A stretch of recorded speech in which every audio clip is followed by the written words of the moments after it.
Alrighty, perfect. Well, good morning, everyone. Thank you for tuning in to our meeting today on November 20, 2020. I want to just go ahead and thank all our special guests that are here with us. Thank you guys for tuning in. Yeah, thank you. So I'll go ahead and call this meeting to order at 10:02 a.m. Moving on, we have our Pledge of Allegiance. We now give time before the meeting to recognize those who wish to recite the pledge, reminding those in attendance that they are not required to do so. So if you'd like to go ahead and do the Pledge of Allegiance with me, you can go ahead on the count of three. 1, 2, and 3. I pledge allegiance to the to the flag flag of the of the United United States States of of America America and to the republic for which it for which it stands, stands, one one nation, nation, under under God, God, indivisible, indivisible, with with liberty and liberty and justice justice for all. for all. Perfect. Alrighty, thank you. Moving on, I have our roll call and establishment of quorum. So me present, I am present. We have our Vice President of Menifee Valley Campus, Nicholas Singh. Present. Thank you, Nick. Vice President of San Jacinto Campus, Victoria and Caballero. I don't think she's on the line, but she'll probably be here in just a bit. Moving on, our student trustee, Ariana Rodriguez. I don't think she's on the line either. Commissioner of College Activities, Janelle Beza. Present. Thank you. Commissioner of Financial Affairs, Yuxin Tracy Yi. Here. Thank you, Tracy. Our Commissioner of Institutional Effectiveness, Stephanie Vasquez, will not be present. Commissioner of Student Equity and Cultural Affairs, Aaron Gonzalez. Good morning, y'all. Present. Good morning, Aaron. We have our Senator of Financial Affairs, Thomas Gonzalez. And I don't think Thomas is on right now. Okay. Next, moving on, we have our Senator of Financial Affairs, Alexis Martinez. Here. Thank you, Alexis. And we have our Senator of Public Relations, Daly Jewett. Present. Thank you, Daly. And lastly, our Senator of Student Equity and Cultural Affairs, Caston Chimberley. Present. Thank you, Caston. Moving on to our SGA advisors, we have our first SGA advisor and Associate Dean of Student Services, Maya Cardenas. Here. Thank you. Our first SGA advisor, Jose Hernandez, he will not be present. We have our second SGA advisor, Suzanne Ortega. Here. Thank you. And then our last SGA advisor, Maricela Magaña. Here. Perfect. All righty. Thank you. Moving on to the approval of minutes. We do have those minutes. For some reason, I did have the email scheduled to be sent out yesterday at 9 o'clock when I thought it was Tuesday at 9 o'clock. But I was able to send out those minutes. I'm hoping that you guys took a look at them. Can I have a motion of approval for those minutes of November 13, 2020? Motion. Okay, and that was Daly? Yeah. Okay, and then a second? Second, Caston. Perfect. Thank you, Catherine. Thank you, guys. Moving on to our board reports and information items. All reports are to be limited to 1 minute each. Additional time can be allotted with a motion and a second from the Senate. So starting with our advisory reports, any reports from our advisors this week? Thank you, Brian. If I could go ahead and share my report. I just have a quick report. I met with Stephanie, who is our Commissioner of Institutional Effectiveness this week. She won't be here in the meeting today, so I'm here to relay her message that we're currently working on amendments and changes to the bylaws and constitution. So I'm encouraging, if you're available, any SG members that would like to be part of this session, this study session. We're meeting once again on December 3rd. That time is Thursday at 12 p.m. So it'd be great to go ahead and have your input and feedback. And if you're not able to make this committee meeting, we will be, delivering whatever changes and amendments we have to the SGA meeting. But it would be great to have you involved in the planning process of it. And that concludes my comments. Thank you, Brian. Perfect. Thank you, Maricela. Any other advisory reports? Just something really quick. I know I've met with most of you already, but there's still like 2 or 3 that I haven't met with. So please reply to my email. I sent follow-up emails yesterday or a couple days ago. So make sure you schedule something with me so we can just check in a little bit before everyone goes out for the holiday. That's all I have. Thank you. Perfect. And Maya, do you have anything you would like to add? Just really quick that I'm really happy that Aaron, our Commissioner of Cultural Affairs and or Student Equity and Cultural Affairs, was able to attend our Latinx Alliance meeting that we had this week. So I'm Latinx Indigenous Alliance, I should say. So thanks, Aaron, for attending, and I'm looking forward to your participation and just offering your voice up. So thank you. Appreciate it so much. Same to you. Appreciate the invite. Thank you, guys. Alrighty, moving on to our executive officer reports. Any executive officers would like to report this week? Hi, Brian. I would like to report something. Okay. We had our game night with Hope and STEM this Thursday, and it went out really well. The turnout was super great. We had a lot of students from different clubs join us, and yeah, we had a lot of fun, and we're definitely looking forward to more collaborations in the future. So that's for that. And we also have our Eagle Talk series December 9th from 3 p.m. So I encourage all of SGA to go and share what they're planning to do for next semester and what we already done this semester. So yeah, thank you, Brian. Just a quick question. How many students would you say attended? Was this the esports, or not esports, but the Amongst Us competition? Yes, so we had 12 people go, and Okay. we only need 10 people to play a full game. So it was really well. We all laughed and we all bonded. So it was really awesome. And what platform did y'all use? So we use Zoom to communicate, but there's an app on the phone, and it's a game called Among Us. So we used our phone on it. So yeah, they were also saying that we can have more Among Us games in the future. So it was really well, and we know what to do in the future. So that's awesome. Yeah. So Dr. Colson is online. He may or may not be listening right now, but that's something that I think we want to talk about in the future, about a way to, it's potentially as a way for us to launch an esports type of competition. It's going to probably look a little different, but I know there's a platform called Twitch, right? Have y'all heard of this? I'm sure you have, right? Yes. Yeah. So Twitch might be an option for us to do kind of a larger Among Us competition. So anyway, just putting that out there. Yeah, definitely. I talked to Gaming Club, to their president, Marco, and he was telling me that he's going to be working on how to stream on Twitch. So I'll ask him more if he does figure it out, so I can relay that message to you guys. Yeah, I'd really like to see us. I know that we really want to start a more formal esports program, and this might be a way for us to kind of do a soft launch of that in the spring. So anyway, good work, y'all. Yeah, definitely. Thank you. Perfect. And just moving on, I do have a special guest with us. She does have to leave just a bit early. So I'm just going to go ahead and move her line item just for right now. It's a presentation by Arafina.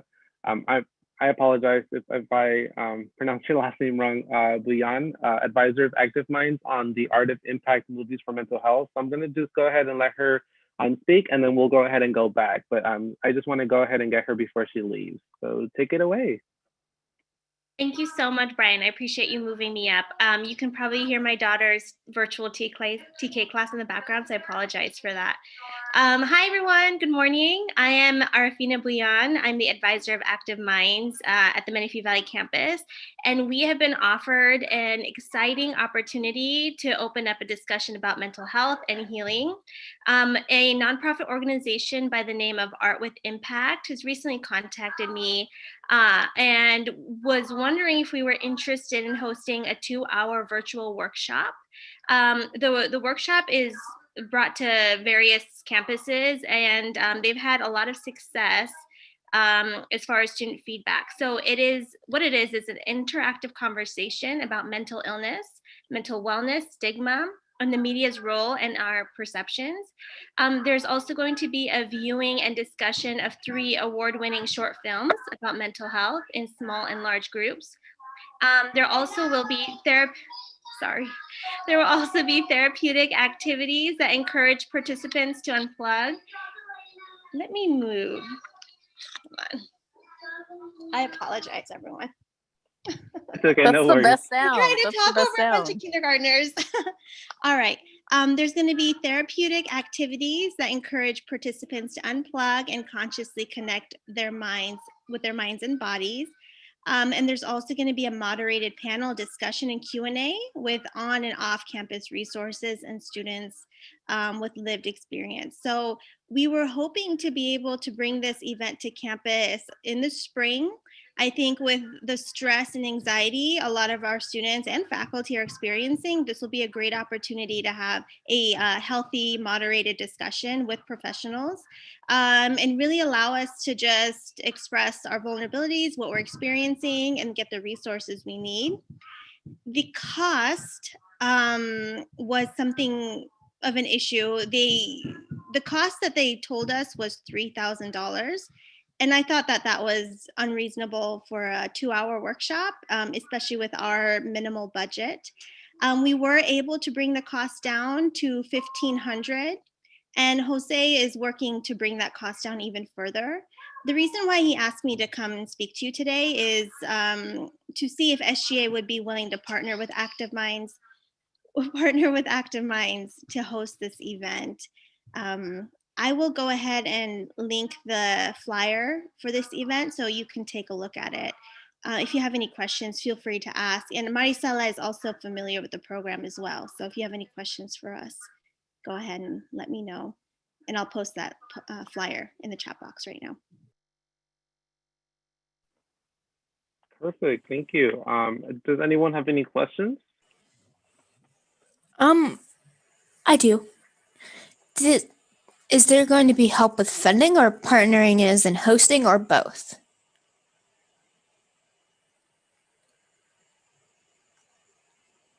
So as far as funding, I don't know, Maricela, do you have any updates on that? I think Jose and Maricela, we're going to be working with the coordinator with Art with Impact to talk about funding and negotiation. But I don't know if you have any updates on that, Maricela. Yeah, and just to add to that, thank you so much. We mentioned that with that price, if we could also include further programming, because I know they have archives of several different presentations and whatnot that they've had. So I'm wondering if with that same price, they would be willing to allow our MSJC students access to whatever they have on file. So hopefully with that price, we could get more than what is being offered.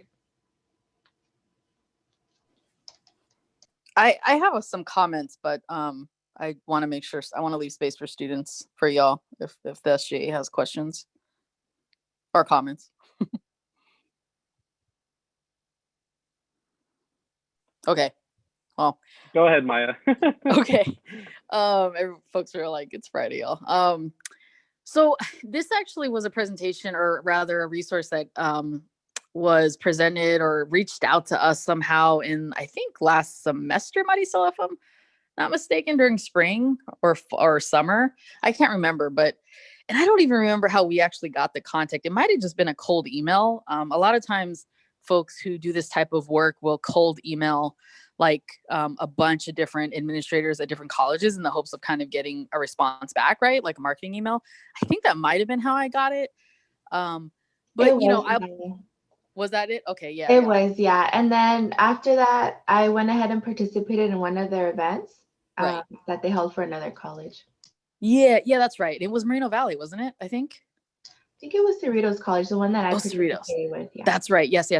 Yeah, and it was during their Sexual Assault Awareness Week, if I recall. Okay, it's all coming back to me now. Mm-hmm. So, you know, I was initially put off Arfina as well, our Professor Buyan, because the price, right? Like $3,000. I mean, that's a lot for what they were offering at the time. So I'm really happy and thrilled that the price was able to be brought down, because I think that's a little bit more reasonable, you know, considering what they're trying to offer. So I would, you know, I don't know what the SJ wants to do, but I would certainly, as an advisor, I would certainly endorse us sponsoring or co-sponsoring, or even just sponsoring it flat out for the college as an SGA, now that we have a little bit more in our budget.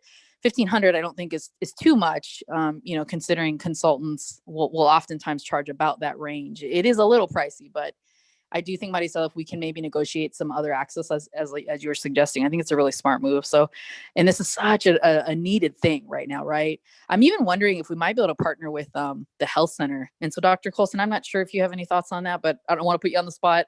But that might be something we also consider as well. But I think it's a powerful idea, regardless. Oh yeah, I'm accustomed to being put on the spot, Maya. That's don't worry about that at all. It's fine. Yeah, I concur. I think anything we can do to enhance, the mental health resources that we have at the college and give students more of a sense of settling and connectivity, I'm all for it. So you can definitely count on my support. And Maya, we can talk about this at our next SSLC meeting when we have Dr. McAllister with us. Okay, yeah, sounds good. But yeah, great. Thank you, Professor Bouillon, for bringing this. I think this is fantastic. So thank you. And thank you, Dr. Colson. Thank you, everyone, for giving me the opportunity to speak. And I hope you all have a great Thanksgiving week next week. Take care. Bye. Thank you. Thank you so much. Alrighty, I'll go ahead and bring it back to our executive officer reports. Let's see. There we go. Thank you so much, Maricela. Any executive officer reports? I know we were kind of in the middle of it. I know Janelle had gone by, but anyone else would like to report in our executive officer reports? Going once, going twice. Alrighty, I'll go ahead and go. I just want to remind you guys that if you haven't already, order your MSJC holiday collection items, whether it's a sweater, a shirt, or a coffee cup, all of which support our MSJC Pledge for Success from the MSJC Foundation program. If you haven't already, it starts about $15, I believe. So please support, buy a sweater. I'm looking forward to buying that black sweater with Happy Holidays with the Mount San Jacinto College logo. So please go ahead and buy yours. And let me see, what else do I have? I know Suzanne already did reach out to you guys, but if you haven't already, please check your registration appointment for spring 2020. Keep in mind that registration already opens November 30th. We have finals coming up December 12th through December 18th. And then for spring semester, spring does begin January 19th. So please get those on your calendar. And lastly, I just want to go ahead and let you guys know, if you haven't seen already, the offices of enrollment services and financial aid are closed on Fridays now from November 1st through January 1st. So enrollment services is open Monday through Thursday from 8 to 5, and then financial aid is open Monday through Thursday as well from 8 to 5:30. So go ahead, get those details listed out, share to your friends, to your peers, to any students. But if you have any information at all in regards to the spring semester, please let me know. I am an FYE mentor as well as Ariana and Caston. So if you have any details at all, please go ahead and let us know. But that concludes my report. Any other executive officer reports before I move on to our legislative report? Yeah, good morning, everyone. So we're in the process of kind of making the committee for student equity. Excuse me. So me, Caston, and Suzanne, I believe. Sorry if I said it wrong. We're thinking of making that committee and meeting at least one time before the end of the semester. So we'll get the schedule running, and then hopefully some of you guys can come so we could talk about student equity and cultural affairs in our campus and more awareness, because really, my goal is to kind of create this environment in the space, even virtually, where everyone has a place and an outlet to understand, culture and really diversity among our campus, even if it has to be virtual, and maybe, other future activities, but just that space where we can talk about these things and actually plan them out is really important to me. And I'm sure everyone else. Thank you. Thank you, Aaron. Any other executive officer reports? All right, I'll go ahead and move on to our legislative reports. Any senators who would like to report this week? Yes. I'll go. Oh, you can go first. No, go ahead, Daly. Mine's short. Just go ahead. Okay. I can report. So good morning. Happy Friday, everybody. So I've been super active this week on social media, Instagram, Twitter, etc. We did have Thankfulness Week this week, and that went really well. We've been receiving a lot of good responses, and I'll post the last today, and today is the last day of that. I was also able to post and get out the town hall and Among Us that we had with Hope and STEM. On top of that, the important dates that, of course, coming up is, like Brian said, the holiday collections coming up. Registration dates did go out this week, so I was able to get that up. And then Cal State and UC apps are due in like 1 to 2 weeks. So that's important to keep reminding students. And then the last thing that I have to report on is basically I have the ice cream social / movie night that's coming up. A flyer's in the works right now for that too. And that's it. Thank you. Perfect. Captain, go ahead. So I just have a quick, can you guys hear me? Okay, awesome. I just have a quick update about the Deaf Awareness Town Hall. It's going to be rescheduled to a later date due to some technical issues. So the event that I talked about last week is postponed for now on. So unfortunately, we won't be having it in November. And today, really, it won't be happening. So yeah, that concludes my report. Perfect. Thank you so much, Captain. Mhm. Moving on, we have our committee reports. Any committees would like to report this week? Yeah, I have a report. Go ahead, Tracy. Yeah, thank you, Brian. So we met with Rebecca this Thursday. It's actually an unofficial meeting, just a quick chat with Rebecca. So she clarified a few things regarding the relief fund application. And we remember, like, we used to put a question about like financial aid offer letter just for data purpose. But she suggested like if we are not going to select students based on financial aid, we shouldn't put any questions about financial aid there. So because we are going to select students on a case-by-case basis, like not, like if students get a grant, we're not giving the funds to him. So actually we just delete all the financial aid questions, and we just focus on our like our essay questions. So hopefully the information and the application will open the week after Thanksgiving. So from November 30th to December 7th, I think. And it will first only for like faculty reference. If we didn't get like any students, enough students, we can open to more students, or we can extend the period. And then Jose wanted like all SGA members to get together and review the applications and select students. So he may send a list of our emails to Rebecca. So Rebecca can just add our emails to a Google spreadsheet. So each of us can just review the application. Like once the application just come in, the data come into the Google spreadsheet.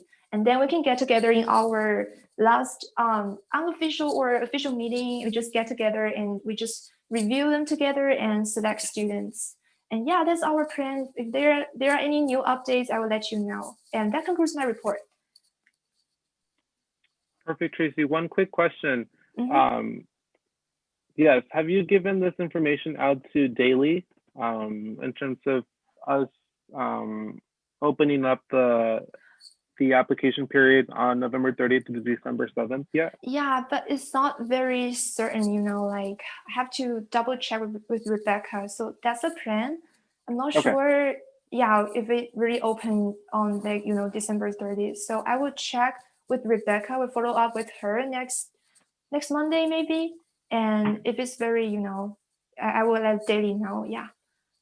Okay, perfect. Thank you. Alrighty, any other committee reports this week? Okay, perfect. And moving on, we have virtual events. I know, Janelle, you did talk about this a bit in your report, but is there anything that we should be looking forward to that you haven't mentioned already? Yes, so we have our December movie night, December 3rd from 4 p.m. to 6 p.m. And we also have our music study hour every Wednesday from 10 a.m. to 11 a.m. And yeah, that's about all. Thank you. Perfect. Thank you, Janelle. And moving on to SGA feedback, kudos, confessions, and concerns. This time is reserved for discussions among SGA legislators related to feelings, thoughts, intergroup dynamics, and group norms. items on the agenda may not be discussed during this time. So how's everyone doing? How's everyone's week? I know finals are almost coming up, so we're definitely getting there. But how's everyone doing? I'm doing pretty good. Can I comment on the agenda, just really quick on the agenda item that we recently had, the first line item? Is this a safe space to comment on that really quick? Or should I wait? Because I did have a comment, but I can wait if it has to wait. Yeah, let's wait on public comment on agenda items, and then we can do it there instead. Yeah. Okay, awesome. Thank you. Yeah, no worries. But how are you doing, Caston? How's everything going? I'm good. I wanted to give kudos to all of you though, because I know we're all going through some different times right now, but everyone's doing a really good job, and I'm just proud of you all, and we're all working together, and that's a really good thing to see. Perfect. Yeah, definitely. I agree with you. Tracy and Victoria, how are you guys doing? I'm doing good. Pretty busy this week, Yeah.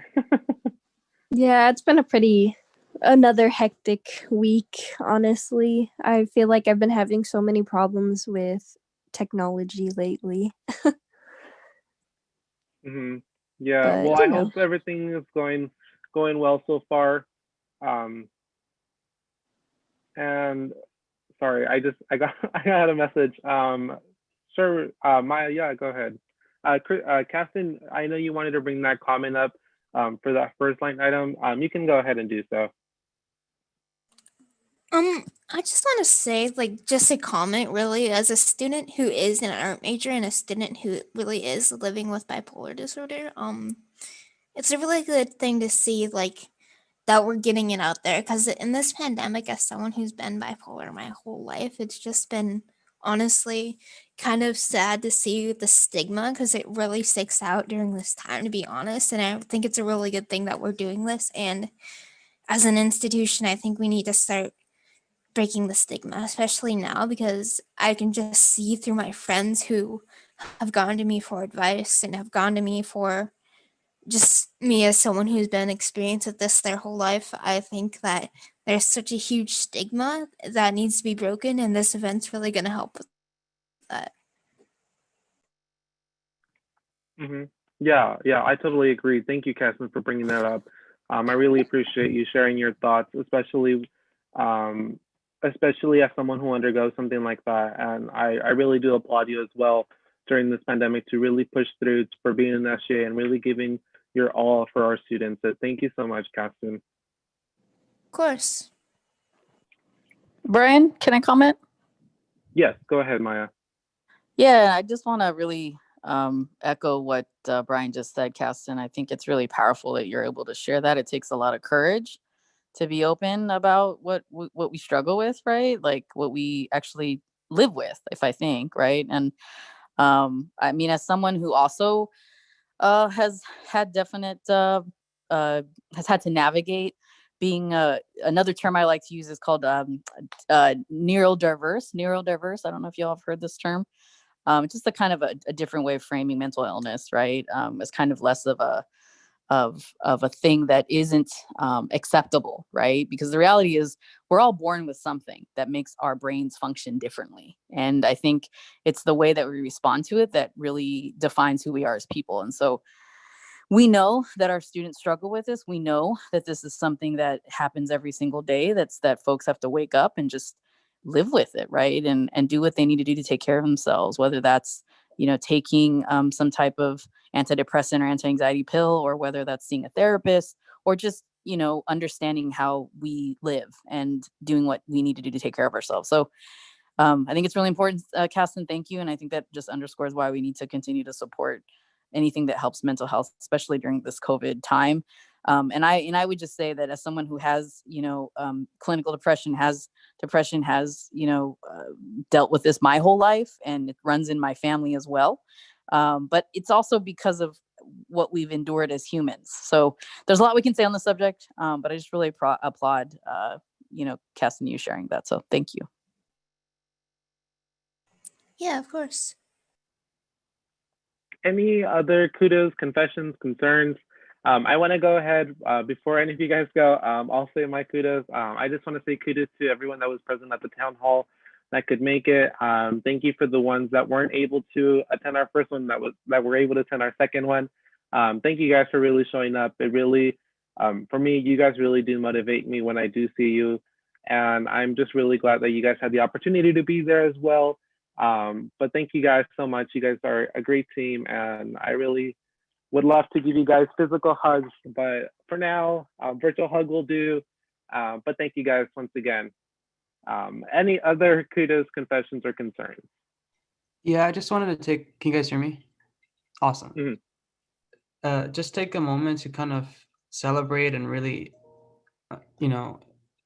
I guess enjoy the fact that we have really good advisors that they put a lot into work. I know we do a lot of work, but they also do so much work. And when they give us opportunities like these and really give us that legacy to bridge and really connect with other people and committees, it makes me feel like I'm empowered to continue whatever work I want to, and I feel supported. So whether it be Jose, Maya, and everyone else in between, I appreciate you guys so much, and everyone here, because it's been really empowering to, continue this work and get it rolling, even with me being joining so late.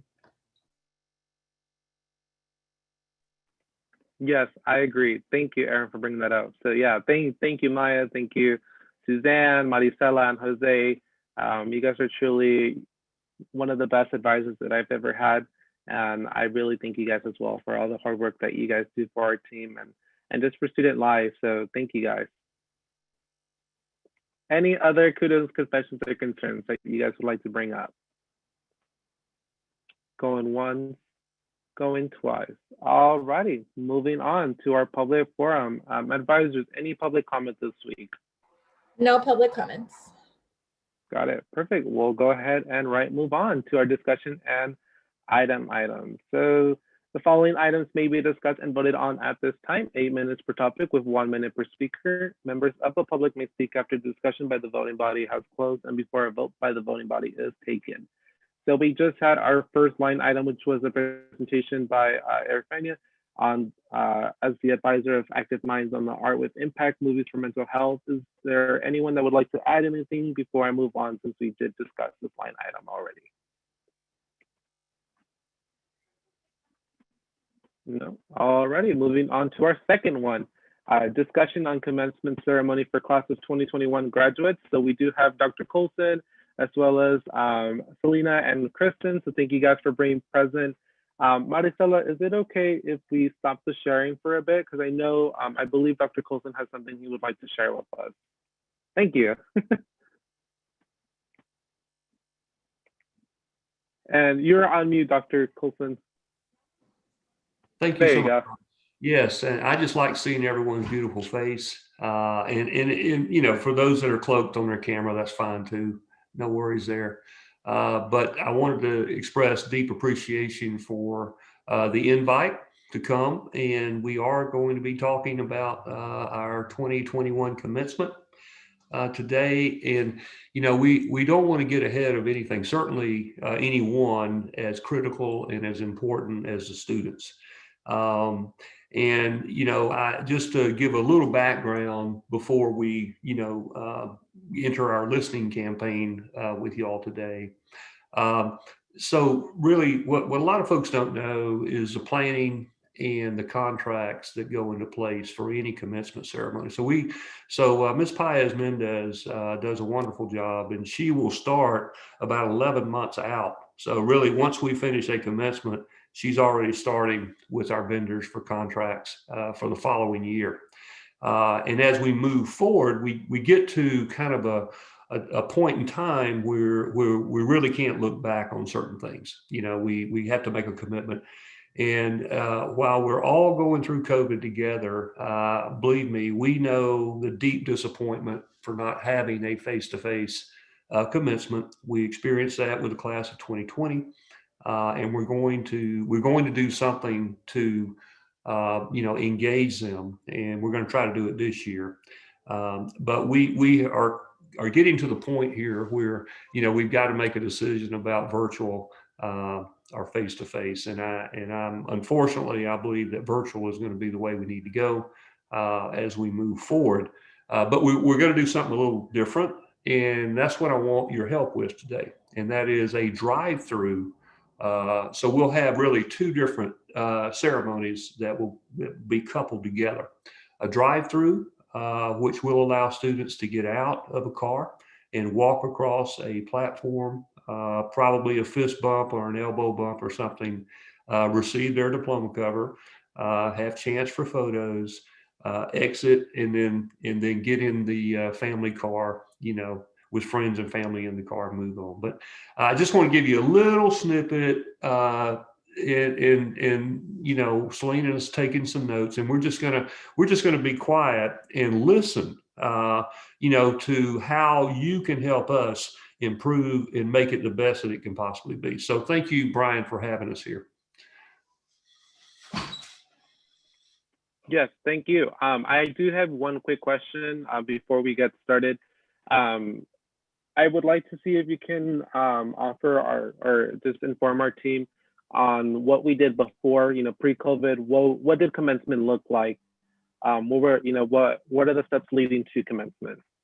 Okay, let me defer to Ms. Paez Mendez, because she is really up close and personal. She's really the main contact person, and she lives, eats, and breathes all things commencement. And I just tell everybody on the call, it wouldn't be nearly as spectacular as it's been without her. So Selena, if you could just kind of help answer Brian's question about things that are involved with any commencement.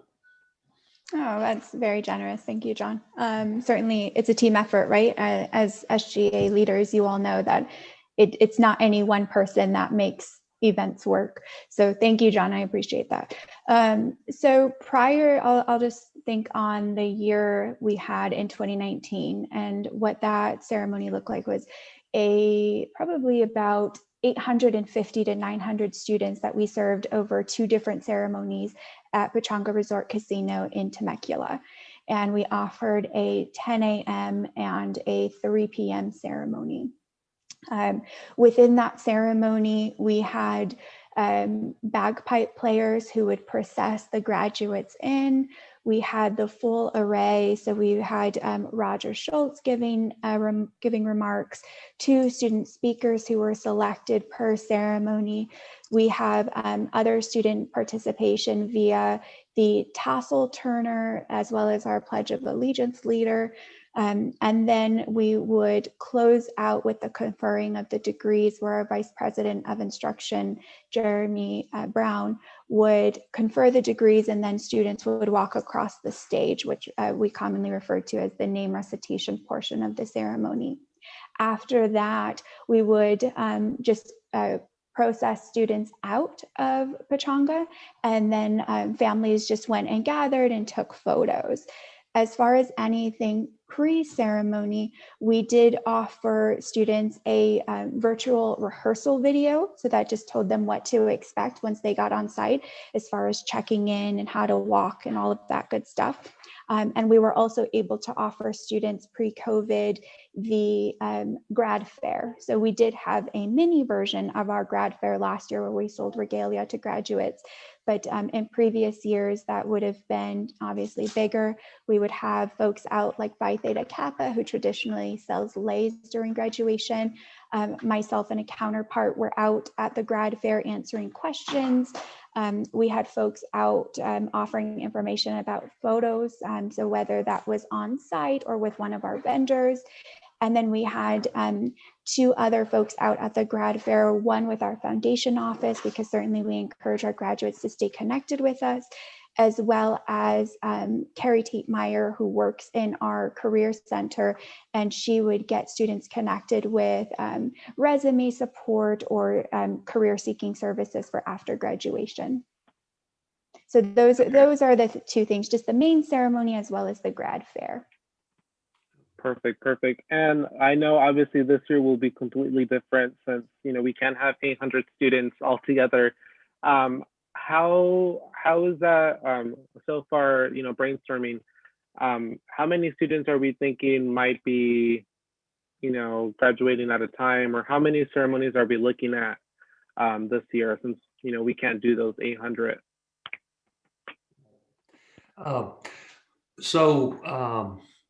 I guess it's important to note that we are planning, we're planning, and that's what the input is going to help us with today, 2 ceremonies that every graduate will have an opportunity to participate in. One will be what it looked like last year, or the class of 2020, and that was a complete exclusive virtual ceremony where invitations would go out to complete a slide. And so we had slide decks that were organized in alpha. So, in students that had the last name corresponding with that alpha invitation, they could submit a photo of themselves along with just a little narrative if they wanted to, and then that was flashed across the screen. I guess and their name was recited by various faculty and staff and administration. And there was all the other accoutrements that go along with it. Dr. Schultz, Dr. Brown speaking, student speaker. So, and most of that is pre-recorded. It's put together. And it was very common for a lot of colleges to do something like that. What we heard clearly is that we need to do something to make it more engaging. And so, in addition to everything I just said, we're also going to be hosting a drive-through commencement, which is what I shared earlier. And to answer your question, Brian, we don't exactly know. I know it will be more than one. We're looking at a model in consultation with one of our primary vendors and contractors that support us on an average of one car or one graduate per minute that walks across the stage. And this ceremony or these ceremonies will be open to upwards of 2,000 graduates. And so to answer your question, it's fairly open-ended. We will put out a alpha schedule and a time frame in a particular day or dates that we'll have the drive-through, and we'll be prepared, as administration and as a college, we'll be prepared for who comes. When they show up, there'll be a verification process with an evaluator. Students and their families would be in the car, and they'll be able to present a name card, that's phonetically spelled. The car would then drive close to the platform. Student would get out and hand the card to a reciter. Name would be recited. And what we're also planning on, just so everyone knows, is we would not only live stream this, but it would be available on a personal device, a tablet, laptop, or a smartphone for every student and their families and friends that are in one car. So it's going to be available in that format so that while people are in the car, they can engage it and get the total experience, just like they were sitting, in an enclosed ballroom or something. So we try to think it through. There'll be opportunities, I believe, for the leis to be purchased, for regalia, to be purchased, so that the graduate will be able to be in full regalia as they walk across the platform. Perfect. And another question, sorry, I just have a bunch of questions. No, go ahead. Are we planning to do this drive-through ceremony at one campus or both campuses right now, or is that still just in the air right now? Right. Well, let me defer to the expert on this, Ms. Paez Mendez, and so we're still talking about that. But Selena. No, that's correct. So we're here really looking for input and ideas. So we certainly want to hear from each of you whether or not you think both campuses is important, or if one is better than the other, or what have you. Honestly, we haven't made any firm decisions other than we know we have to be virtual, right? And I put in the chat just an example of the name slides that John referred to that we did in 2020. And while for our 2020 graduates, the name recitation videos did take place of crossing the stage. You know, this is our second, or will be our second, virtual ceremony. So we're trying to improve upon that. And we know that crossing the stage is really the highlight of graduating.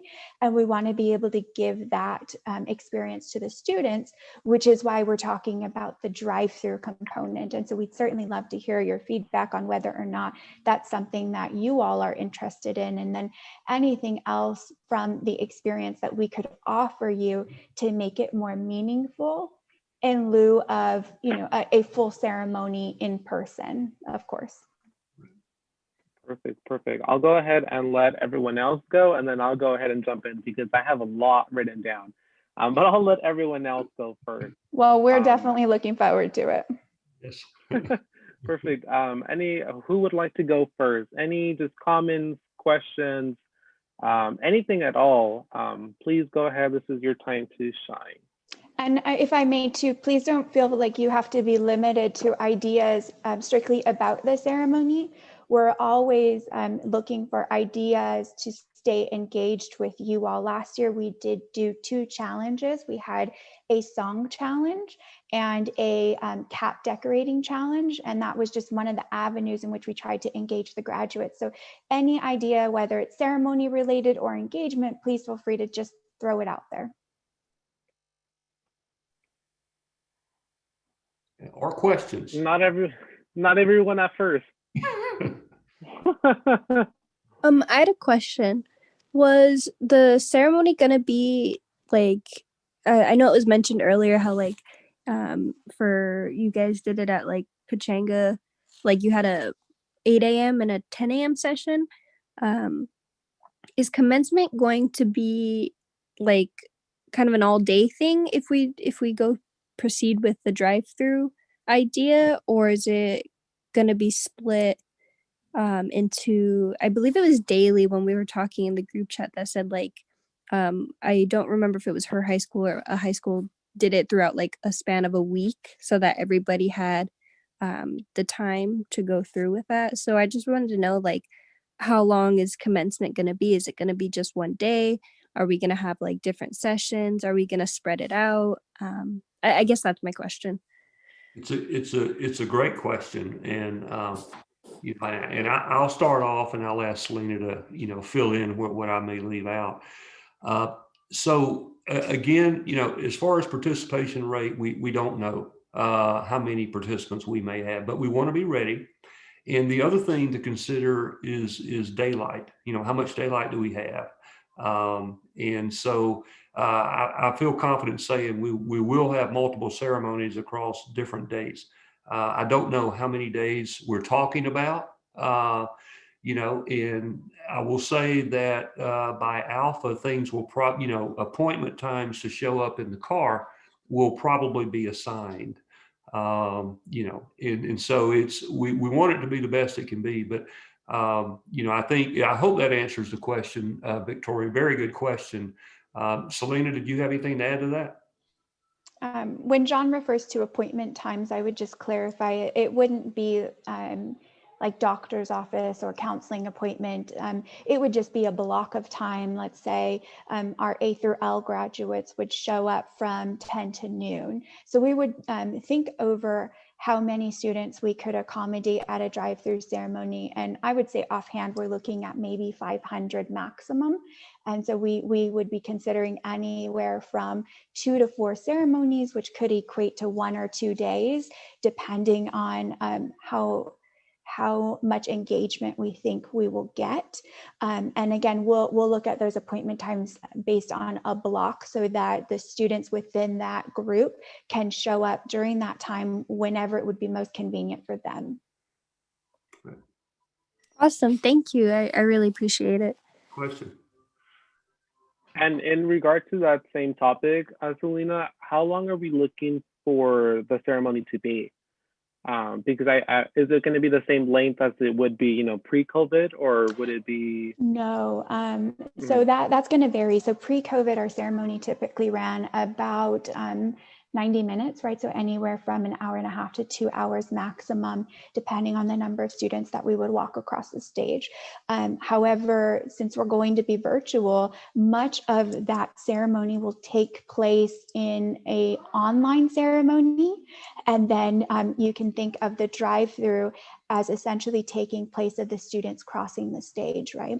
So all of that ceremony will be released in advance so that we can all perhaps get together like this and have like Zoom watch parties and things and celebrate with friends and family.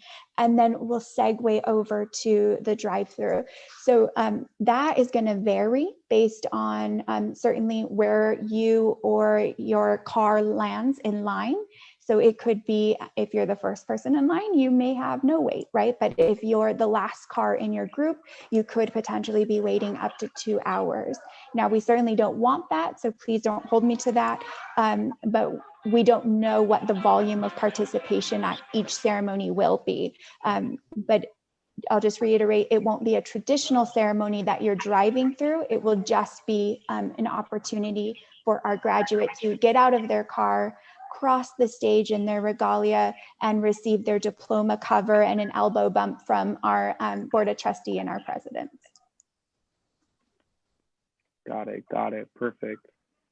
I have some things or to state or comment or mention on. So you said possibly potentially students could be waiting. I don't know if you could do this, but I know that a lot of the times one of the big deals with graduations is that people like to, I feel like, take pictures with their family members and stuff. And if they have their family members in the car, I don't know if you could do like stations or anything where people can, if they're at a specific station, get out only if they're at that station, have like a background or something, take a picture with their family members, then hop back in their car. Or even that, I don't know if potentially, because you did say, I know earlier that like you guys had I've never been to an MSJC graduation, but like the bagpipers playing, I think, at past graduations. I don't know if during people say if they had to wait, if you can get entertainment going so that families can like see that and stuff, even if it was away and social distance from everybody else, just so people can see that and have a little bit of fun with that too, and just like have that and a little bit of a normal graduation that we would have.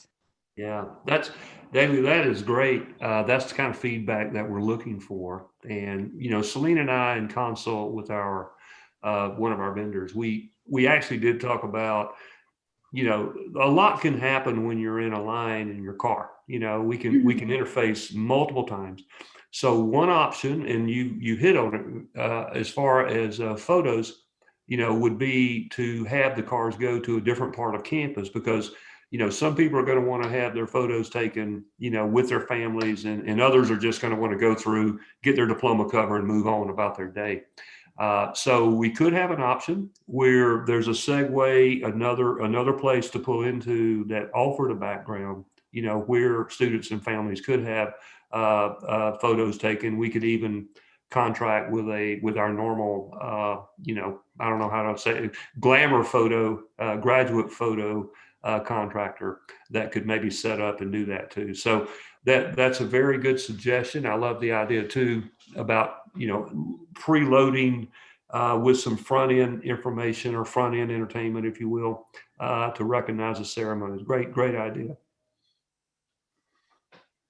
Also, in terms of photos, one of the ideas that we were thinking about was in a traditional ceremony, we do, like John mentioned, contract with a company called Grad Images, and they would offer our graduates 2 photographs during the ceremony. So one is a candid photo as our graduates are crossing the stage and receiving that diploma cover.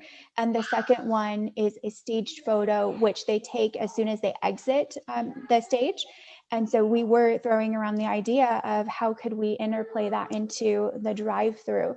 So that is something that we'll look at, and we'll work with Grad Images to bring them on site to perhaps still take that candid photo. And then it's a great idea, Daily, to have that station afterward as well. So thank you.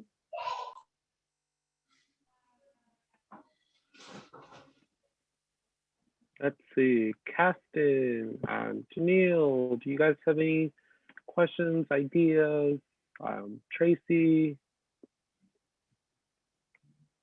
And that's maybe relevant to the activities side, but is there a land acknowledgement for for this graduation. Very good, very good. Thank you for that. Yes. In fact, Selena and I were just talking about that yesterday. We have a very quite noted Native American faculty member, John. Yeah, of And, course. I'm trying to think of his last name. Selena, can you help me? John Torres. Yeah, John Torres. Thank you very much, Maya. Anyway, so Professor Torres, I was at a meeting one day last week, and he mentioned that, when we were at Pachanga, we were doing the native lands recognition. And so I mentioned to Selena, let's make sure we reach out to Professor Torres and get a draft, because he said in this particular meeting, I think it was our equity implementation meeting, that he has a draft. So we will be about that. And thank you for bringing that up. It needs to be read. And that would be part of some of our opening ceremonial procedures. Thank you. Appreciate it. Yes. Question. I know I saw this on like one of the old YouTube graduations for MSJC. I was wondering if it'll happen. I don't know if it happened last year because I just wasn't a graduate. But I just had a quick question. Will there be any type of virtual annual honors convocation or anything like that usually is hosted, physically? So we'll turn that to Maya. Maya and our wonderful student life team, they traditionally plan our honors convocation or our Eagles recognition ceremony. Yeah, Eagles recognition. Thanks, Selena. Yeah, so we did an electronic version that Suzanne and Maricela and Jose and the team put together. Suzanne was really, I think, the lead on it, if I'm not mistaken. Suzanne, do you want to chime in? Yeah, so because we switched to virtual so quickly, we kind of put something together just so we could recognize our students. And we did have faculty, staff, administrators submit online forms to recognize their students. And we had them record videos of their submissions and send them in so we can compile a larger video and recognize our students. So that's what we did this time. But I mean, Brian, if you want to talk about it, we can discuss other options. I mean, we have time to do so. Mm-hmm. If that's something you want. Yeah. So I was just looking for more information on that, just because I was looking at old videos that just gave out more information on graduation. So I was like, oh, like I wonder how that went. I'm not really sure if that happened last year, just with everything that was going on. So that's why I was just asking on that one. But I just had a quick question in regards to it. I don't have a plan yet, but I was just asking for more feedback on that. Cool. And just go ahead. Just to clarify, like we did first of all, Suzanne kind of drove it. I mean, it was just I think, considering, I think, Suzanne, we had been in quarantine and everything was closed, I think, at that point for like a month or something.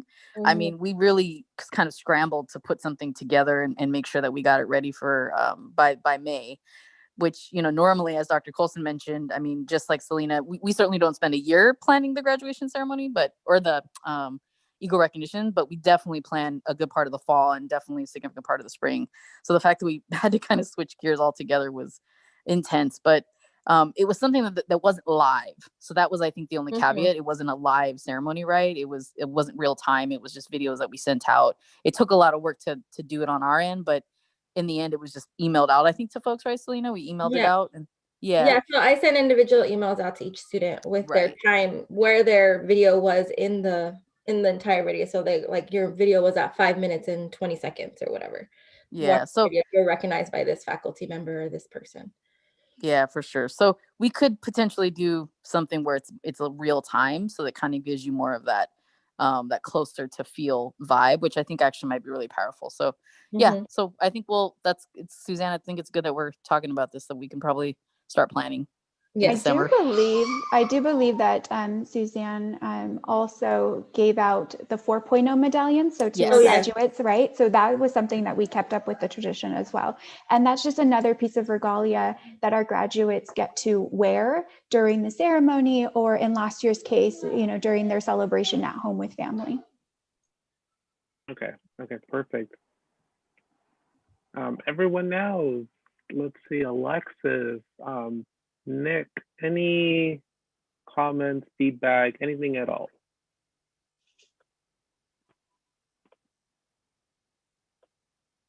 My only No. comment or Oh, go question ahead. is how long can we have it? Like could we put it like in a span of a week, or does it have to be like a day and like 2 hours, or could we have it 3 days for this many hours? I just wanted to know. Yeah. Yeah, and I'll make an effort at that. And we'll again ask Selena if I leave anything out. But the process involves first identifying those students that have completed the graduate application, and then that lets us know what the volume is that we're looking at. And like, for example, last year it was over 2,000 students. So then we have to assume, we make assumptions that we will have, that many that's eligible for graduation to attend. And then that will define the number of ceremonies we need to have.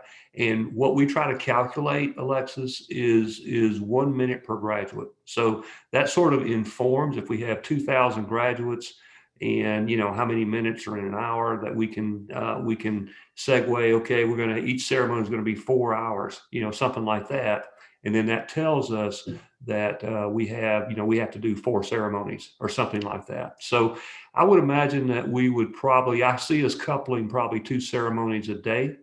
And I don't know exactly how many days we're talking about, but it could, graduation day on our calendar is May 27th. We could certainly probably focus on having something on the 27th and maybe the 28th, something like that. But until we get the data in, we don't know exactly how many ceremonies we're going to need to have. But we will have multiple ceremonies, probably across at least 2 days.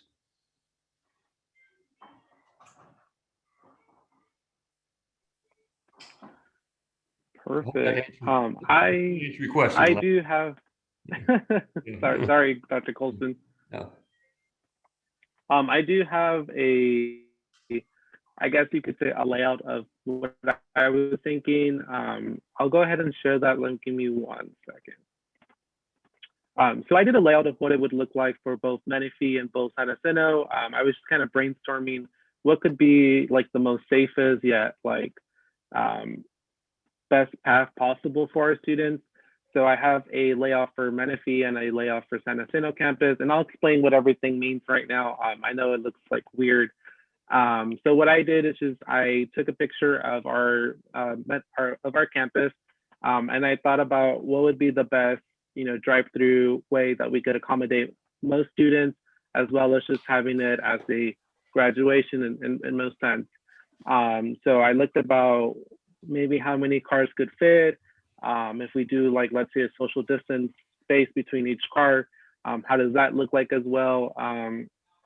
So for Menifee Valley campus, I thought it would be much more effective if we have students enter through the right-hand side rather than the main entrance, just because I know that the Antelope Road gets really busy. And I know that if we have about, let's say, 500 graduates, I think that's going to create a lot of traffic. So I thought it would be best, hey, why don't we have them enter through the Pedra intersection instead? So I have them listed coming in right here through this side. These pink, I guess you could say like moon shaped. I thought it would be cool to do, let's say, like balloon archways. I'm not really sure, the cost of it, but I was just thinking, hey, that would look nice. So I have these balloon archways listed under here. I have this like little like rectangle thing to signify where we could possibly take pictures for students entering their own. Maybe we could take it for each car.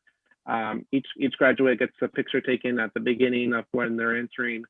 So they'll go ahead, enter through this entranceway.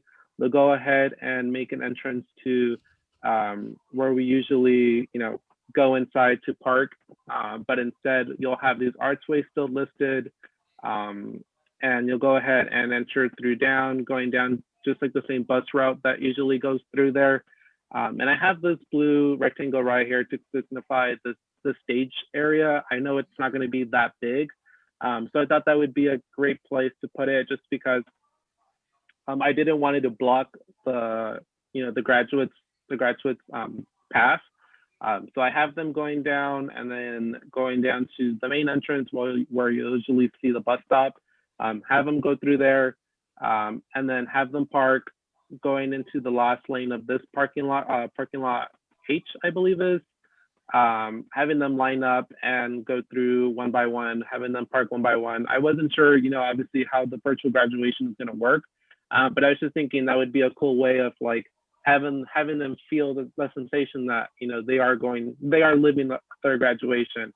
I don't know how maybe the virtual ceremony would be playing, as they finish parking, and having them go through there. I don't know how many cars fit in that parking lot, but it's just an idea of how I thought it would be laid out. So I have that listed, and once it's time for them to get their degrees and walk through, I have these purple arrows signifying the pathway that they would take going out. So I have them, let's say this row 1 right here, goes through here, exits through the main pathway to get out, and then goes through this area once again. I have this listed as a photo op station, and I'll explain that in just a bit. And then have each graduate pass by, and like you said, have it as a 1-minute thing where those students pass by the stage, take their photo at the beginning and then at the end of the stage. And once they're done with that, then they can go ahead and exit through this way, which is why this green rectangle signifies the exit, and have them just exit as they go. That way we can get the traffic moving. So that's my idea. I thought it would be cool, as Daly said, to have these photo op stations. I'm not really sure how we could work with the timing. That way it doesn't cause traffic and we can keep students moving.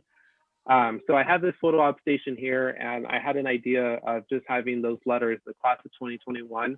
So it would look something, obviously it looks weird here because of the angle, but having those letters out and giving that opportunity for students to go ahead, get down, take a picture, and then get back in and get out once again when it's time for them to go through the stage. So that's what I had listed for Menifee. I also have these rectangles here inside campus, just to have maybe some photo op stations that we could have there as well.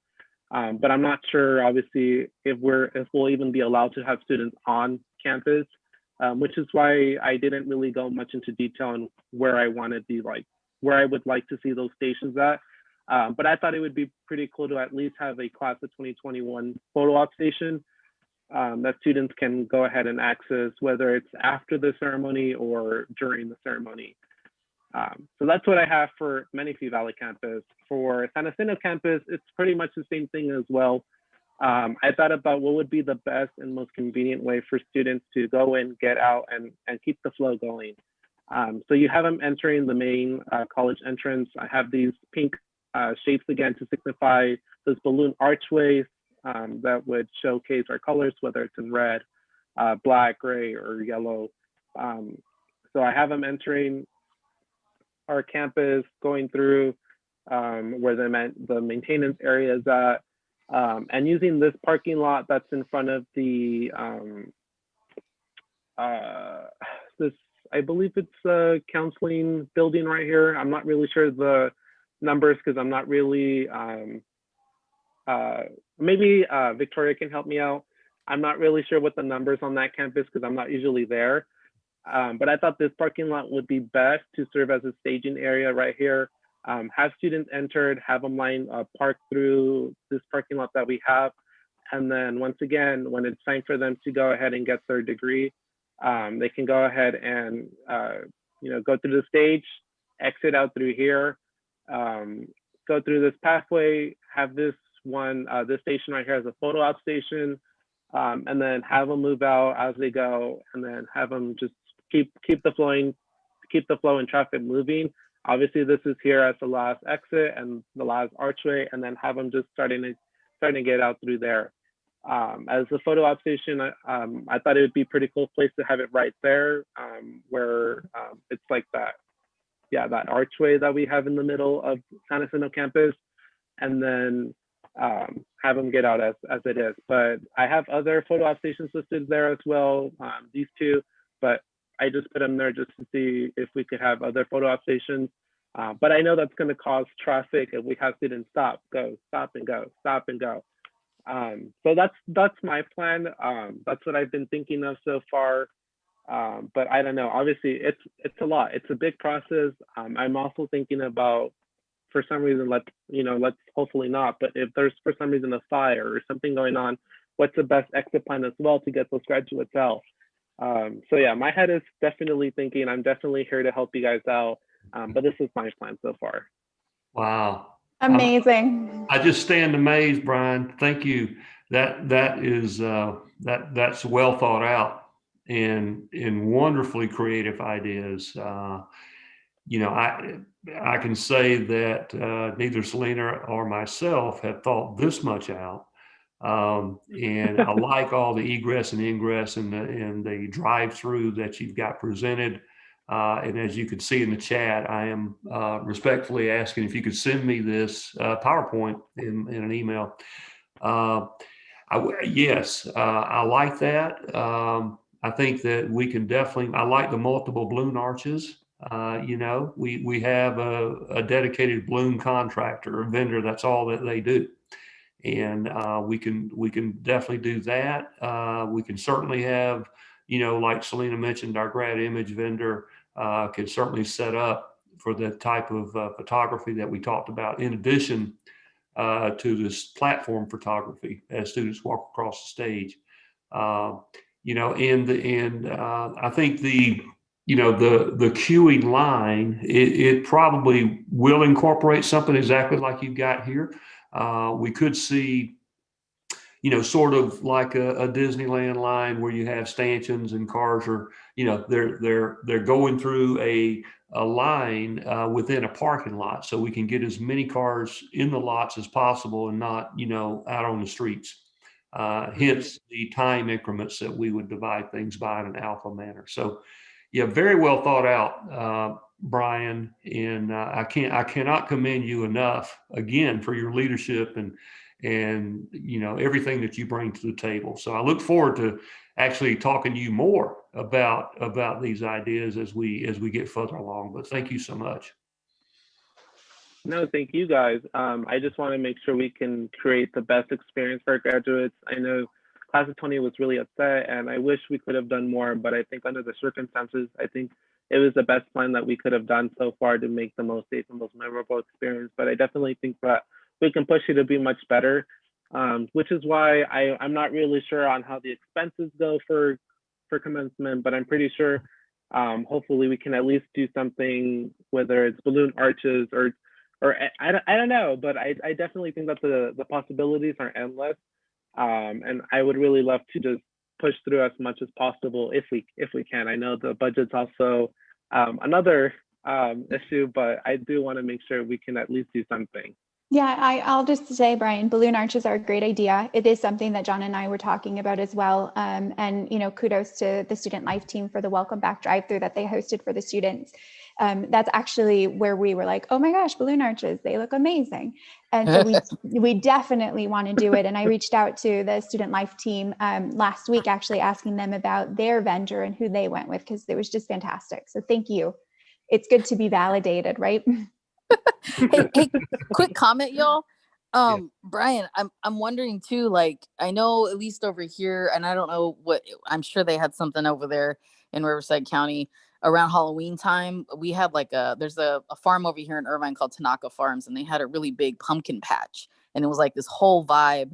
They decorate, it was basically essentially like a ride, I guess, almost like a family friendly kind of drive through like Halloween experience, I guess. And it was super cool. Like I didn't go, but I had some friends who went, and I think, Brian, this is kind of what you're making me think about, like as Dr. Colson said, like a Disneyland-esque kind of vibe, right? Like an experience, right? So I think we could, I mean, this could be super, super cool, especially if you know, we have, I mean, obviously we need to have some type of budget, right? Keep it within restraints. But some of these vendors, I mean, you know, I think they'd be willing to cut us some really good deals on decorations because of the fact that we're kind of the only game in town right now, right? This type of ceremony. So anyway, I'm thinking like large inflatables are some of the things that we've seen, you know, at these events.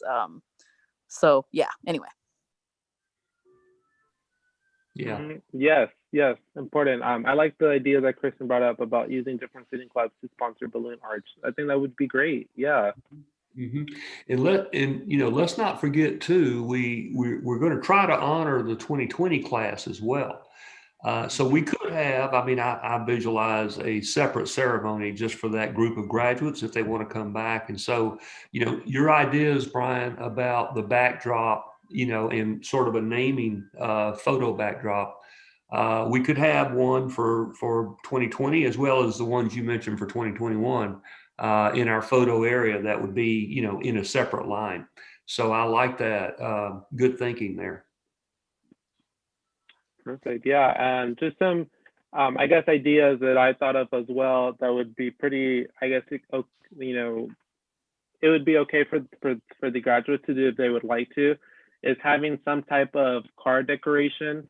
So I thought it would be cool to have the graduates participate in this contest where the best cars can receive like a grad package, or I'm not really sure what else we can offer for students, but that's something that came to mind is having. I've seen, I know one of my cousins, he graduated last year, and their family was able to decorate their car, and they did a cap and gown for their car, and it was really cool. I thought it was really creative. So maybe doing something like that, or giving that opportunity for students. I was also thinking, as SGA, and this is just plain ideas, but having the ability to pay for cap and gowns for students, to give that opportunity. I know these are harsh times, and we do have the budget, and I would really love to see some of it being used for our graduates. So I thought that would be pretty cool. Also continuing what the MSC Foundation did last year, doing those yard signs. I thought it was amazing, giving that ability as well to really congratulate those graduates. Whether we can also do a graduation mask for graduates to wear on the day. I'm not really sure if that's also a possibility.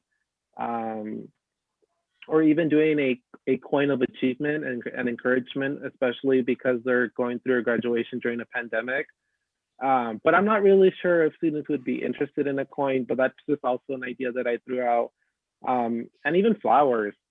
Could we give, let's say, a rose to every student that passes by? I'm not sure, because I know flowers are not cheap either, and as well as the amount of graduates that we're expecting.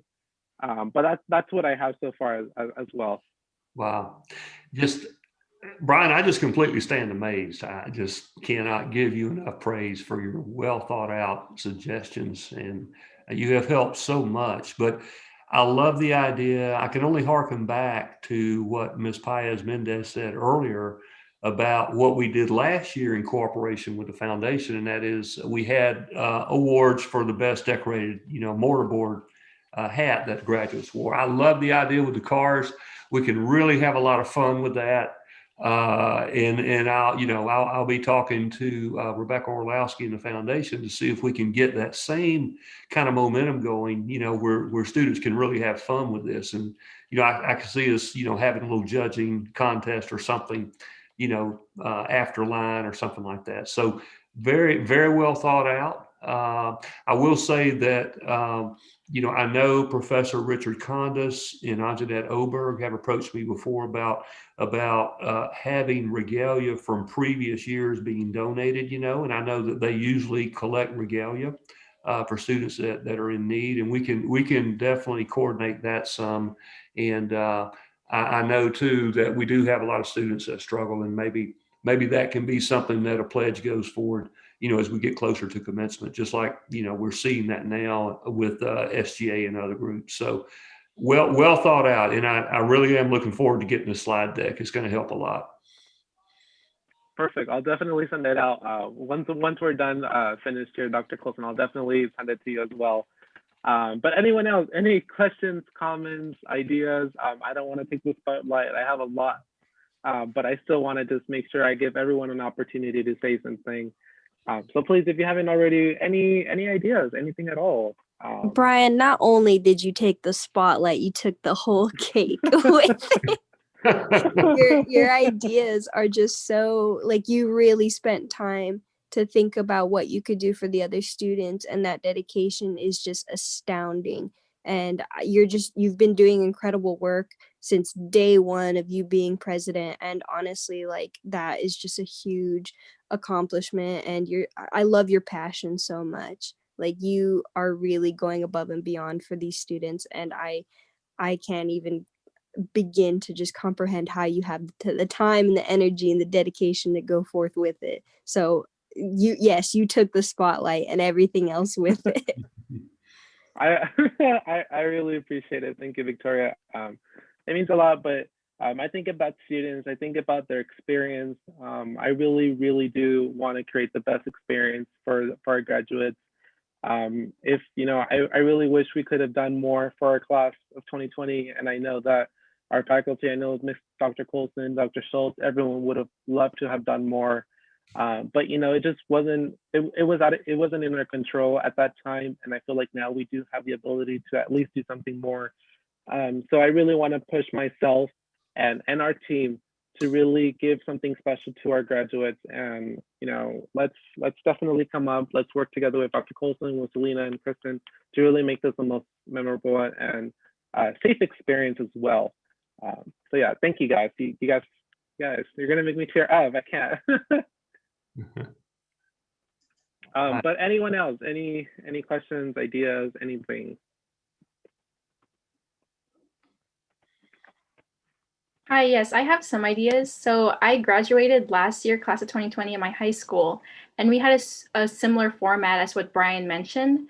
And we had music coming in. It was a parade type-esque, and we had a line of people. It was like socially distanced. We were all in cars, and we all went through like a route. We had a planned route throughout the school, just like Brian said. So he completely he's super awesome for thinking through this plan. And yeah, that's all I have to share, but it's something super similar to this, and it was super successful. And I think it can definitely work out if with thorough planning. So yeah, great job, Brian. Oh, thank you. I appreciate it. Thank you. I don't know what to say. I'm sorry. But thank you. I really do appreciate it. Anyone else? Any ideas? Anything at all? So Dr. Colson and Selena, I do have one question though. Is there anything in particular that you guys are probably looking for that maybe we can add that you guys are just having some trouble with, like trying to see what we can do more? I feel like that would be a good, I guess you could say, area to talk about and bring to discussion.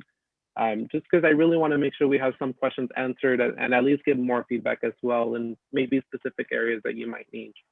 Yes. Well, thank you. And Brian, I tell you, I couldn't even imagine a better resource than you when those come up. But I know that, Selena and I and Kristen, we talked a little bit about both of these ceremonies. And so I know there'll be a pre-recorded portion that will certainly be embedded in our, I hate to say traditional virtual ceremony, but in our virtual ceremony, just like we had last year, with the speakers involved, the student speakers, and Dr. Brown and Dr. Schultz. And I think, we're thinking about incorporating something like that on the front end as part of our app-based experience for graduates and their families in the cars. So there could be something there that I'm thinking, that input is going to be very helpful with. But I think we'll be staying very close with you, Brian, as we move through this, because your creativity is amazing. Brian, for me, I would say just, sorry, continue having these discussions, right? So you all can continue to talk about them as you see fit, bring up ideas, shoot us emails, let us know ongoing, right? The conversation doesn't have to stop today. Please feel free to have this same conversation in ICC and your respective club groups as well. Even folks that you interact with, other students who may not be involved in clubs, we're totally open to any ongoing ideas. In particular, I'd say one of the challenges that we were faced with last year, again, obviously because of the pandemic, was our student speaker.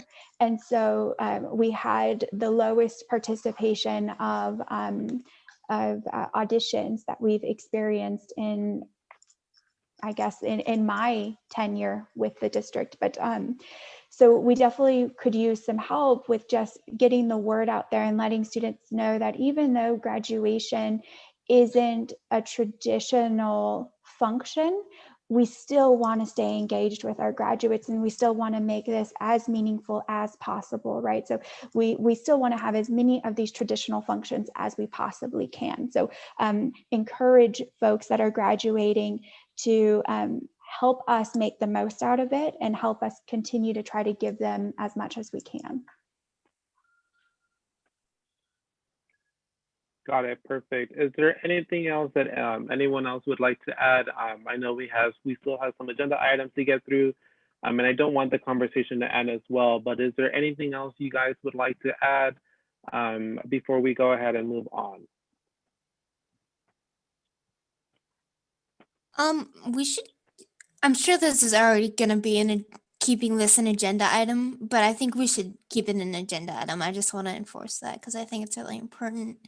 I know a lot of people feel upset about this having to happen this way, and I just want to keep that in mind for everyone because I know I won't be graduating for a little bit, but I can totally understand if it was me, I'd be pretty, shook up that everything's a little different. So let's try our best. Got it. Yes, perfect, Hudson. But thank you. I want to go ahead and just give a quick kudos as well to Dr. Colson, to Selena, as well as Kristen. Thank you guys for being here today.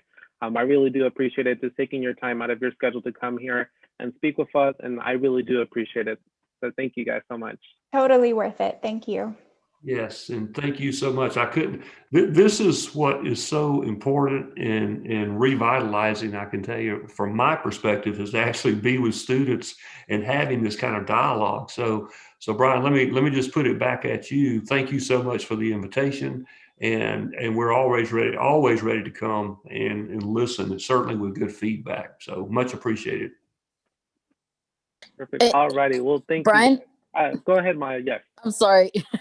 So can I just echo what Dr. Colson said? But in Dr. Colson, I'd actually like to invite you, and if Brian will allow me to, I'd like to invite you to be maybe a standing report out, maybe to the SGA and Selena as well, and Kristen for that matter. Maybe once a month or however you deem fit. I know at other colleges I've had that experience where the vice president will often be kind of a formal standing item just to offer any feedback and just do this, frankly, have fun with the students. I know yeah, that's all I'll say. Dr. Colson, up to you. Yes, always available, Maya. We'll get it scheduled. Perfect. Yes, I would love to have you back, Dr. Colson and Selena and Kristen. And we'll definitely work on the schedule. That way we can get that cleared out. But yes, I would love to have you guys back soon. And yes, so I thank you guys. Thank you all very much. Okay, bye-bye. Moving on. Oh, thank you, Maricela. You got it. Next, we have on our agenda item, we do have a discussion and feedback on our student open town hall forum. So I put this line item here just because I wanted to talk about how everyone felt who was able to be present in regards to the student open town hall forum. For me personally, I thought it was very informative. I thought we gave great information, but I know that the turnout was not that great. I know in the last town hall prior to this one, we had much more turnout, and I believe we had more students participate. But I want to hear from you all. How did you all feel with the town hall? I can go first. That was my first town hall, and I actually thought it was very informative and super important. So personally, for me, it was a great experience, and I want to go to more in the future, or plan to.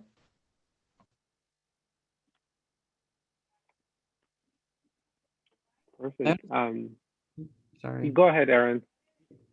I don't know if there was a lot of students like participating though. Like I felt like there was a limited amount of like actual students that weren't there, and I felt like maybe like how we market that or how we get people to I mean, it's really hard. I know that, but I just felt like there wasn't enough voices.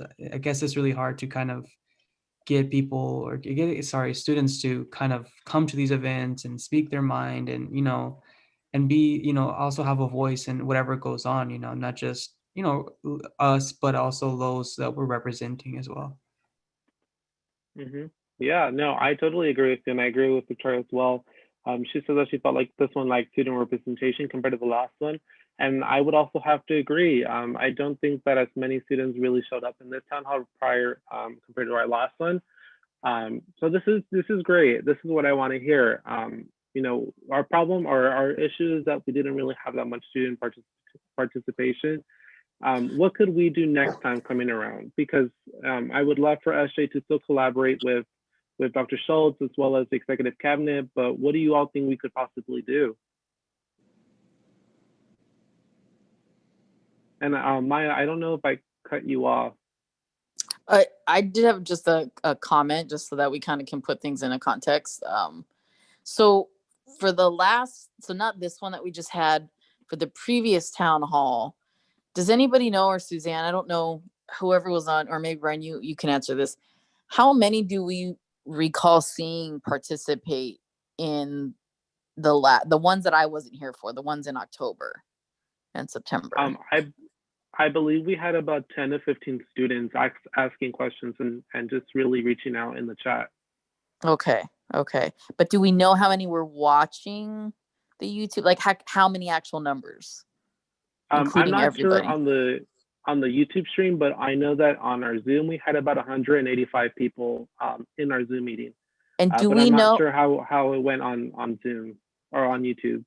Do we know how many of those, was that invitation sent out to staff? So my advisors on the line, Suzanne, Maricel, do we know if that was sent out to you all as staff? The one for Wednesday was the YouTube link was sent out, not Zoom. But I'm talking about the one in October. The one in October, they sent out a Zoom link. But it was sent out to staff though, right? Y'all had access to it? Yeah. Okay. Yeah. So I'm going to offer this up, Brian. I don't know for sure. We'd probably, and to be honest, I don't even think IT can answer this question, but I'm going to offer this up. I'm pretty sure 80% that the majority of people that were actually on all of those meetings, even the one that we had the highest number of streams, were probably faculty and staff if faculty and staff received the application. And this is a bummer. I don't really think students have been attending these town halls at all, other than maybe 20 to 30, maybe 50, maybe. Mm-hmm. And part of that is because of the marketing. I think the marketing really has got to improve on our part, and that's our job. That's the college's job. So even though there may have been more students, or there may have looked like there were more numbers, I guarantee you the majority of those folks are staff and faculty. Because so this last meeting, we sent it out to you all students, but then the YouTube link went out to staff, right? As Suzanne just said. So I don't know. I'm like 90% positive we've only had a few students at all of these town halls. So something's really got to switch, like change. We've really got to change what we're doing. So I'm just offering that up. Yeah, I totally agree.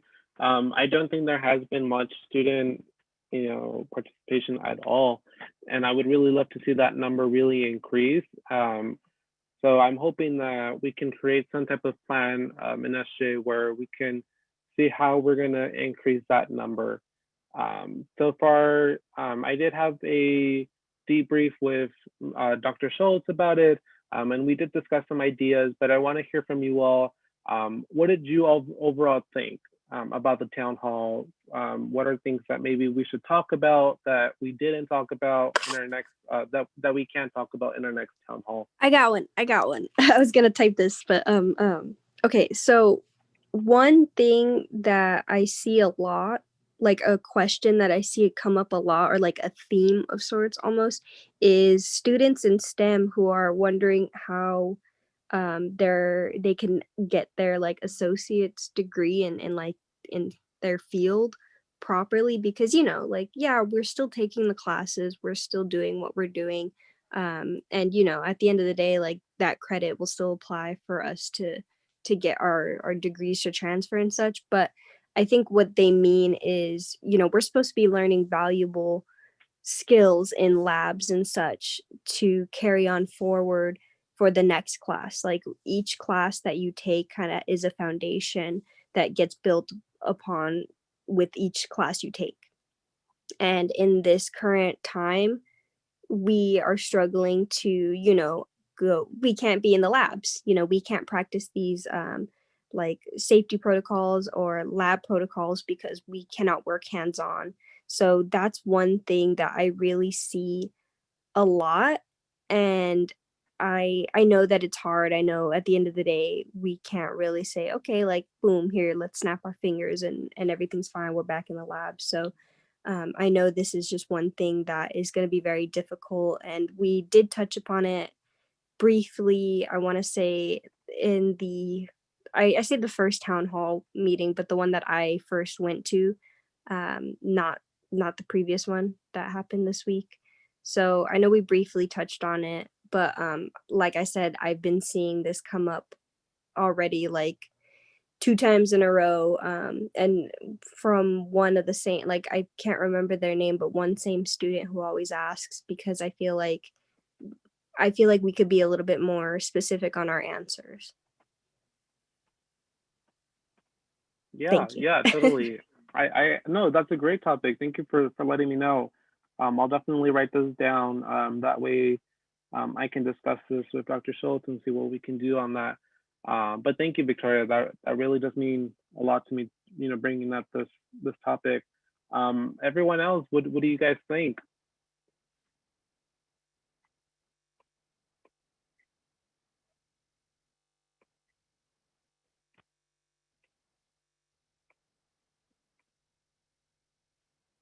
No comments. Okay. Well, you guys can always reach out back to me. Send me an email, send me a message, and I'll definitely we'll work on this one for next week. I believe we do have a meeting next week on the 25th. So please write that down, and we'll have that meeting promoted in PR. So I'll go ahead and let you guys know that one.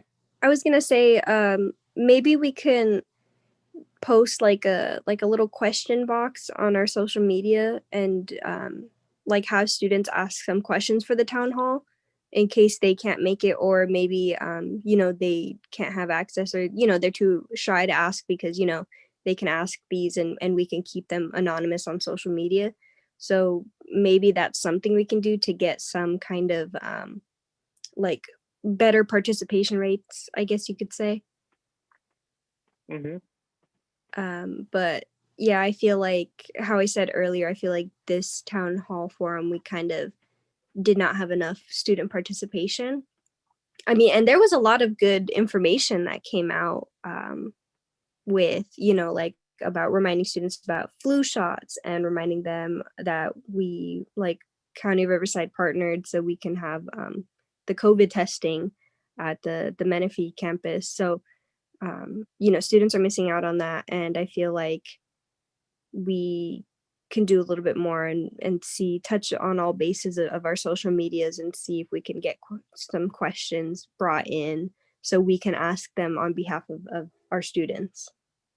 And if I could add to that, I also think it's also really important to be very personal. So you are all MSJC students and fellow MSJC students. So as your role in SJ, I feel like it's important for you to personally invite, whether it's a phone call or an email, to personally invite another MSJC student.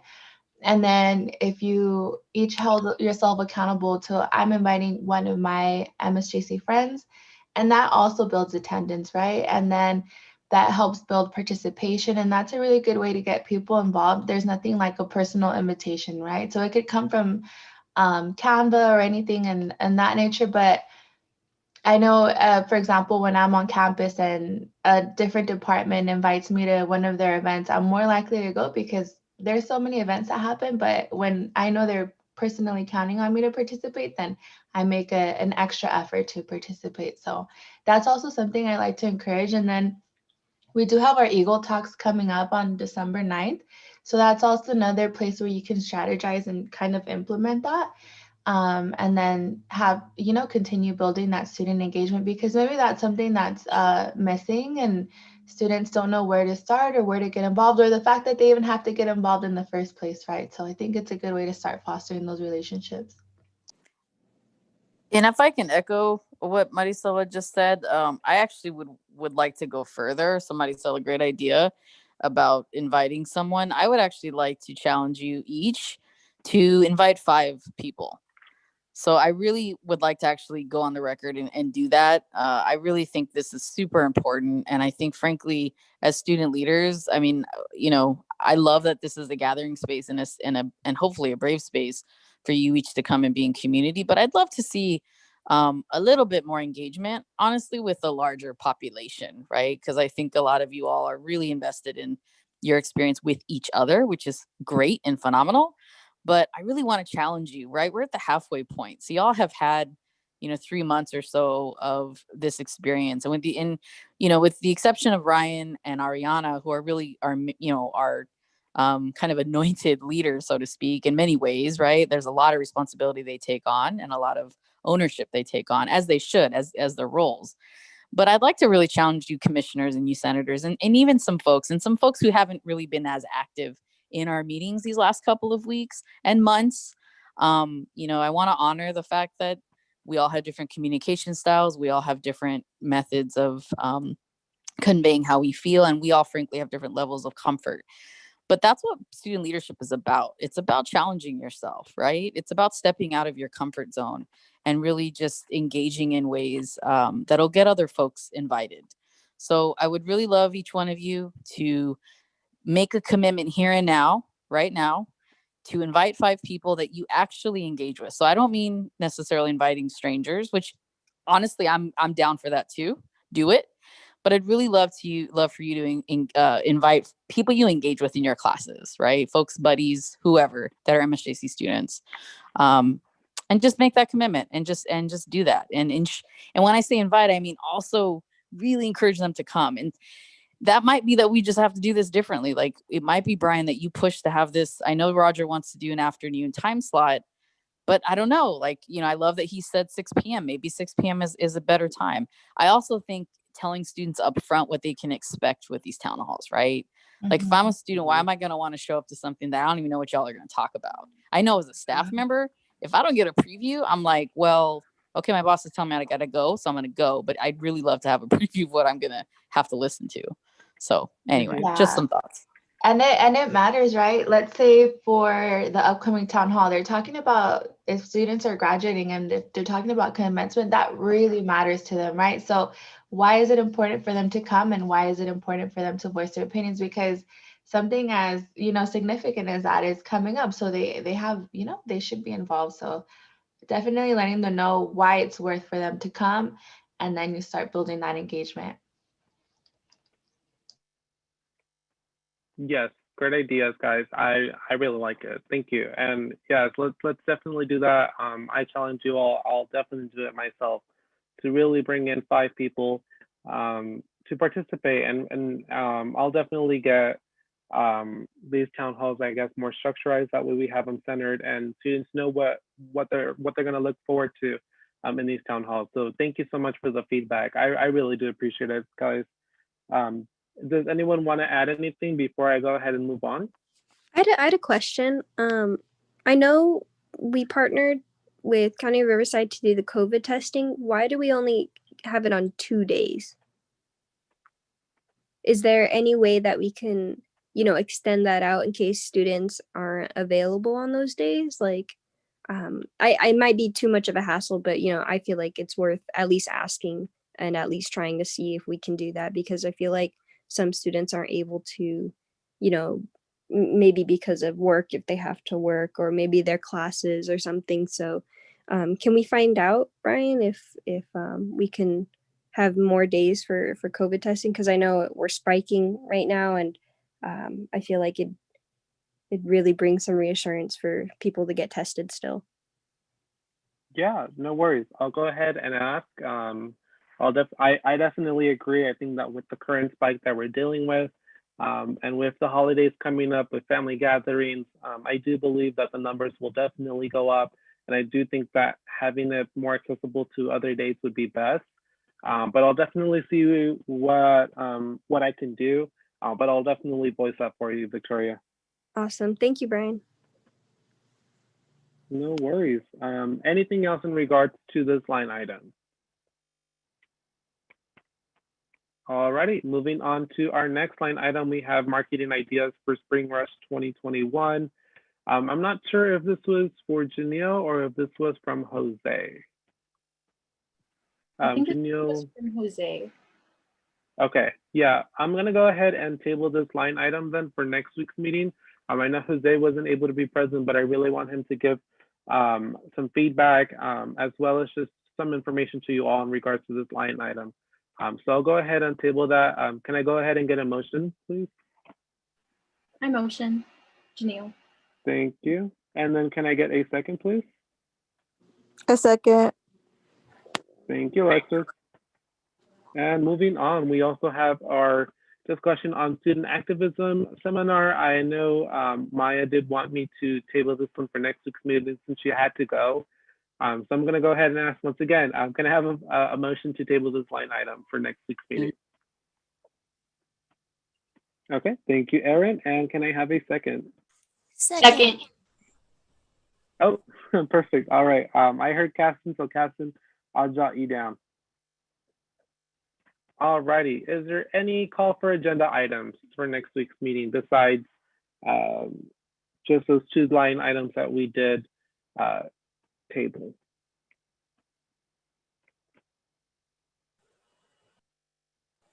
No. Okay. Well, we'll definitely PR Daily. I'll definitely get in touch with you.